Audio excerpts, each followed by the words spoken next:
No, I've been watching a lot of movies lately, and I read up on a lot of movie news.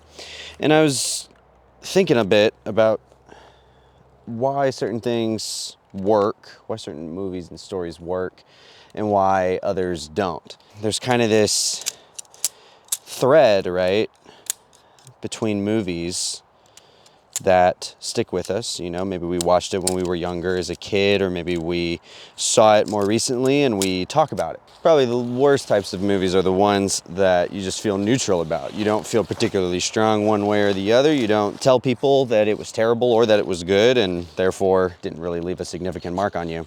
So why is that? You say you've watched a new movie once and an old movie once. How is it that sometimes an old movie can stick in your mind better than the movie that you watched last week? And I think it boils down to one thing, and it's one thing that our culture is really missing and something that our culture really wants. It's really hard to make a good movie twice. So when you make one movie and it takes off and it does really well, natural inclination is to try to make a sequel, but that doesn't always work.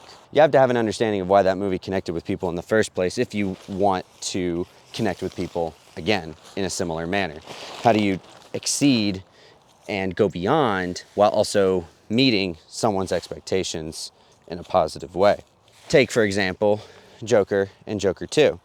Now, I'm not a particular fan of those movies. Those aren't exactly my cup of tea. But I've researched, I've done some reading, and I have had friends that have seen it, and I've heard from them a little bit.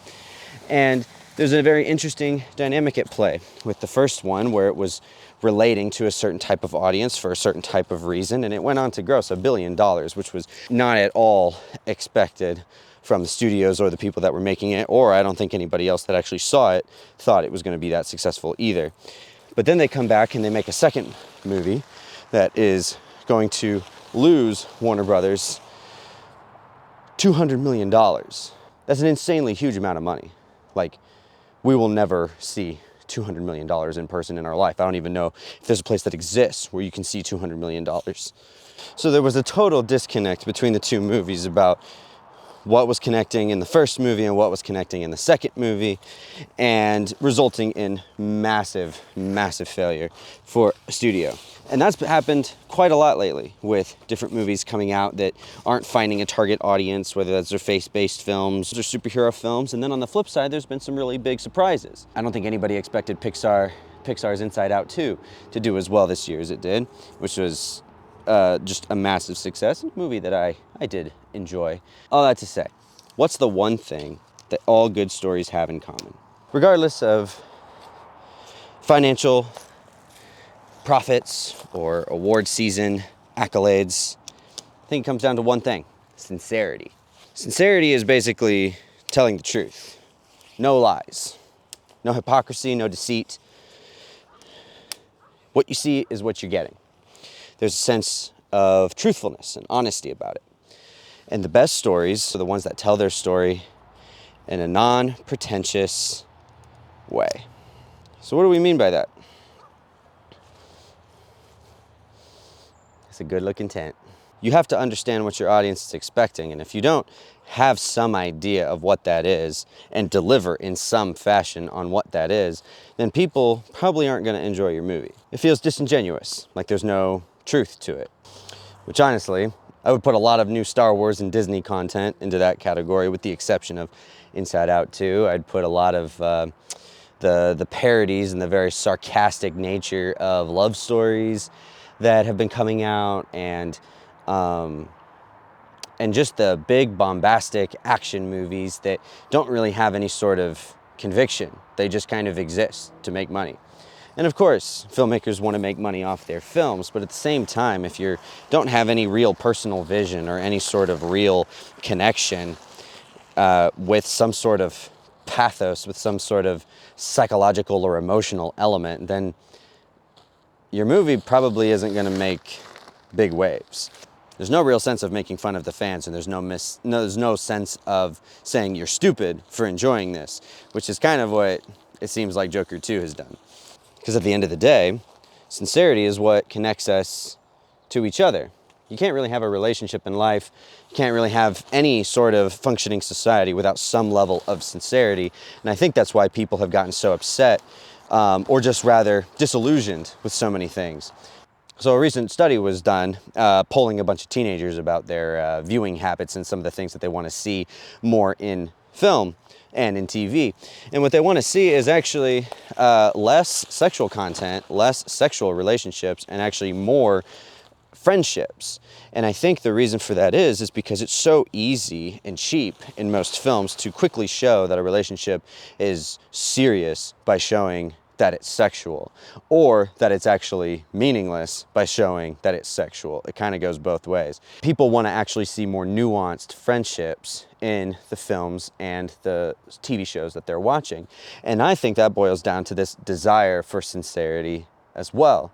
Because you can't have a friendship with someone without some level of sincerity. If no one's ever vulnerable with you, or if they're not telling you the truth or only partial truths, or if they constantly have walls up, your relationship with them is only going to go so far before you give up. You're like, well, there's no honesty, there's no truthfulness to this partnership, this relationship. And if it's costing you more energy to put into it than what you're getting out of it, and that's not to say that every friendship is going to be like that, but if you're entering into a win-win friendship with somebody, you want to make sure that they're giving and taking and you're giving and taking. It's all part of being in a relationship. If there's no sincerity or truthfulness there, how is it going to continue?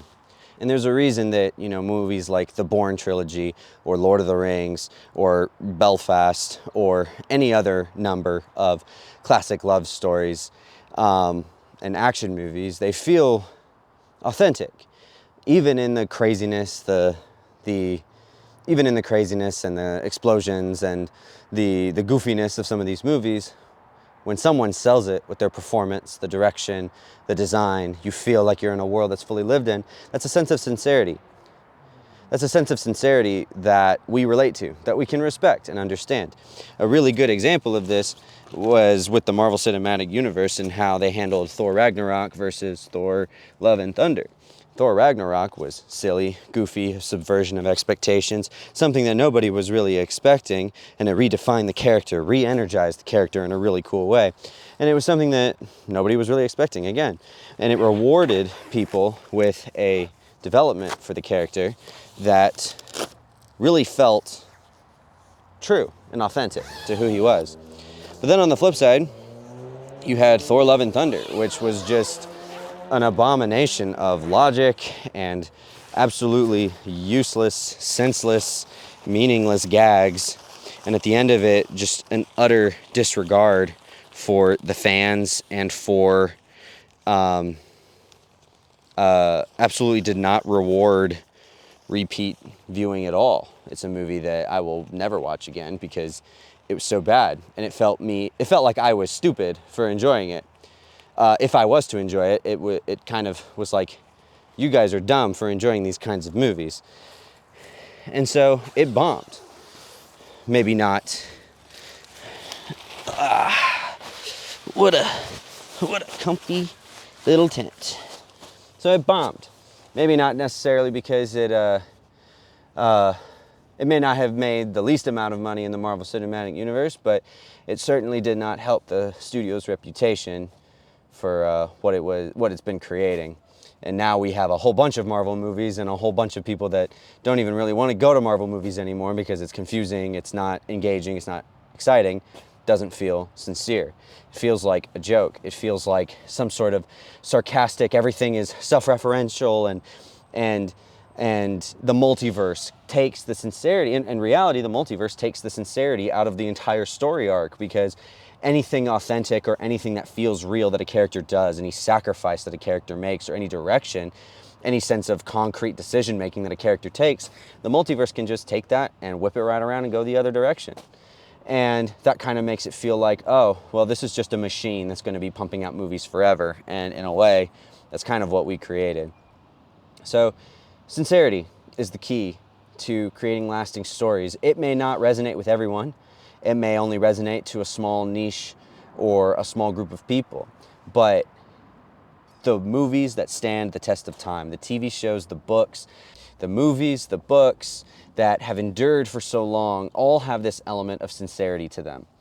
We connect to movies that are sincere because we connect to people who are sincere. It's ingrained in our psyche. So yeah, be sincere. And if you're a storyteller, a writer, bring sincerity into your story, and I think it'll go a long way.